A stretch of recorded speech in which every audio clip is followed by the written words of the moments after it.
October 7th.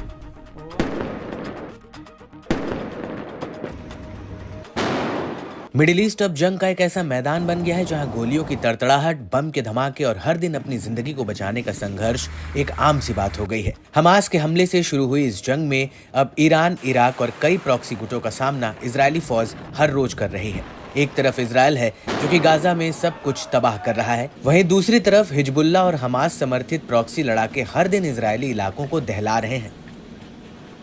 इस दौरान जंग के बीच एक ऐसी खबर सामने आई है जिससे मिडिल ईस्ट के साथ साथ पूरी दुनिया शॉक है। जी हां, उत्तरी इजरायल के कैसरिया शहर में प्रधानमंत्री बेंजामिन नेतन्याहू के घर की ओर 2 फ्लैश बम दागे गए हैं। गनीमत ये रही कि जब यह हमला हुआ तब न तो नेतन्याहू और न ही उनका परिवार वहां मौजूद था और न ही किसी तरह के नुकसान होने की कोई खबर सामने आई है। इस हमले को लेकर इजरायल में खलबली मची हुई है क्योंकि 1 साल से ज्यादा समय से जारी इस जंग में ऐसा दूसरी बार हुआ है जब सीधे नेतन्याहू के ठिकाने पर बम दागने की हिमाकत की गई है। इस हमले से इजरायल के रक्षा मंत्री आग बबूला हुए बैठे हैं। इजरायल के रक्षा मंत्री काट्स ने कहा कि घटना सभी सीमाओं को पार कर गई है। इसके साथ ही काट्स ने सुरक्षा बलों को आवश्यक कार्रवाई करने का निर्देश दिया है। वहीं हमले को लेकर इजरायल के राष्ट्रपति इसहाक हर्जोग ने एक्स पर एक पोस्ट कर कहा और घटना की निंदा की और ये कहा कि इसकी जांच चल रही है।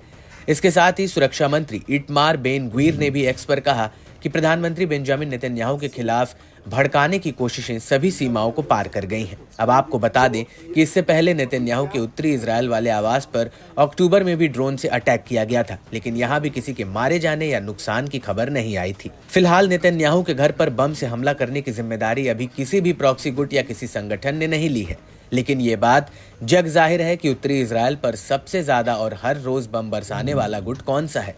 इजरायल और हिजबुल्लाह के बीच अक्टूबर 2023 से ही जंग चल रही है और हिजबुल्लाह ने बीते कुछ समय से अपने हमलों में तेजी भी लाई है। उत्तरी इजरायल के इलाकों पर हिजबुल्लाह के लगातार अटैक से इजरायली बल भी परेशानी का सामना कर रहा है, लेकिन आईडीएफ हिजबुल्लाह को हर हमले का माकूल जवाब भी देता है।